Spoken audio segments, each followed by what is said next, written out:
Professor Fenu, domanda secca, Digital Hub che cos'è? Digital Hub è una struttura che nasce a livello nazionale, più o meno tutte le regioni italiane la stanno implementando sotto la spinta del Ministero per lo Sviluppo Economico, e anche in Sardegna partiamo col Digital Hub Innovation della Sardegna. Quindi che cos'è? È una struttura di raccordo tra una serie di soggetti promotori che sono la Confindustria Nazionale Digitale, Confindustria Regione Sardegna, le università, Sardegna Ricerche, che cercano di aggregare competenze per dare dei canali di miglioramento nell'ambito regionale alle aziende che sono presenti sul territorio. Aziende piccole e medie imprese, grandi?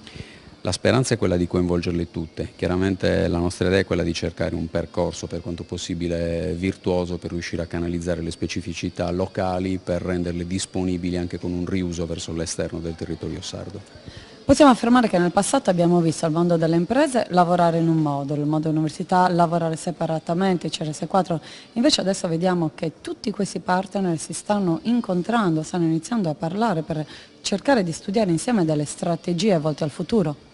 La visione corretta, Digital Hub Innovation 4.0 è la risposta che noi riteniamo corretta, nel senso che mettere a disposizione delle competenze che anziché sovrapporsi diventano addendi diciamo, di un percorso comune di miglioramento del tessuto industriale della Sardegna è sicuramente un risultato che va a beneficio di tutti e evita di togliere un pochettino degli ambienti singoli un po' chiusi e invece di renderli disponibili e aprirli come competenze a tutto il territorio. Da qui a 10 anni possiamo dire allora che si formeranno degli imprenditori volti con un'apertura mentale verso tutto il mondo.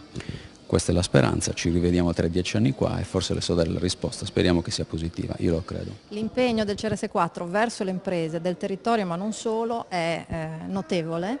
Negli ultimi anni è anche aumentato, negli ultimi 3 anni abbiamo promosso più di 50 progetti con circa 200 imprese del territorio e non soltanto. Quindi questi numeri testimoniano come il CRS4 sia veramente attivo, soprattutto nella sua missione di trasferimento tecnologico, che è una delle grandi missioni che il CRS4 ha in Sardegna. Le imprese quanto devono essere grandi?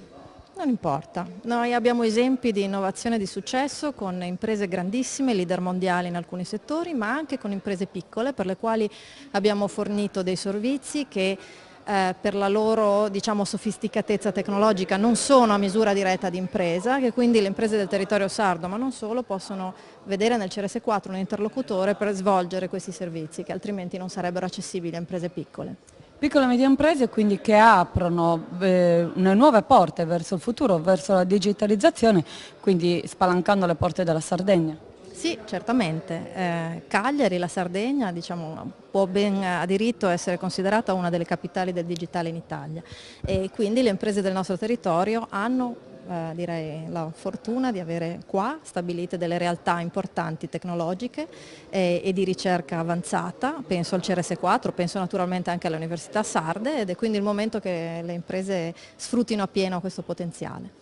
In questa estate isolana oggi si incontrano l'Università di Cagliari, le imprese e CRS4, questo proprio per cercare di capire quali sono le esigenze di ognuno e vedere insieme di studiare delle strategie digitali. Certo, penso che siano molto utili eventi come questo, perché sono eventi in cui imprese e centri di ricerca possono dialogare, possono capirsi meglio, possono fondare un linguaggio comune e in base a questo, in base a queste informazioni, sviluppare dei progetti congiunti che portino vantaggio per entrambe le parti. Professoressa Del Zompo, ricordo quando lei venne nella nostra trasmissione negli studi di Sardegna 1 assieme agli altri candidati per diventare rettori. Lei fece una promessa in quella che era la vostra presentazione dei programmi che lei avrebbe lavorato per unire il mondo dell'università alle imprese. Come siamo? Mantenuta la promessa? Direi di sì, la stiamo mantenendo, stiamo facendo dei grandissimi passi avanti insieme per capirci, per capire meglio quali sono le esigenze reciproche e fare in modo che metodo e conoscenza siano poi effettivamente utilizzabili nel territorio, insieme alle imprese che ci danno una mano e alle istituzioni a capire quali sono i reali bisogni. Abbiamo fatto grandi passi avanti, sono molto contenta, c'è ancora molta strada da fare, possiamo migliorare, questa è una bella notizia. Oggi si incontra il mondo dell'università CRS4, il mondo dell'impresa, questo proprio per studiare delle strategie, delle sinergie future insieme. Sì, diciamo che sono delle occasioni, ci sono ormai diverse occasioni nelle quali stiamo cercando di fare sistema, stiamo cercando di essere sinergici, stiamo cercando di, ripeto, capire le esigenze reciproche, perché la cultura è la base della conoscenza, la conoscenza è la base della competenza, entrambe sono la base dello sviluppo. Ma se manca la prima parte, cultura e conoscenza, il resto non viene. Ecco perché nel momento in cui ci avviciniamo alle imprese e alle istituzioni non perdiamo di vista quello che è il nostro obbligo principale, e cioè fare conoscenza. 78 corsi di laurea, un bel traguardo. Ne abbiamo attivato 5 in più, siamo molto contenti, abbiamo attivato la magistrale in scienze infermieristiche che era molto richiesta, la magistrale su management e turismo sostenibile, ugualmente molto richiesta, molto valida, abbiamo altre lauree professionalizzanti sanitarie come quello dei logopedisti e degli igienisti dentali che ugualmente sono richiesti dal territorio. Stiamo facendo grandi passi avanti, ci stiamo preparando a questa visita ministeriale che avverrà ad ottobre per avere l'accreditamento e per ripartire verso una, come posso dire, un'università degli studi di Cagliari che insieme alla città vasta, per cui la città metropolitana, faccia da volano per quello che è uno sviluppo che la Sardegna si merita e che è nelle sue corde ed è nelle sue possibilità.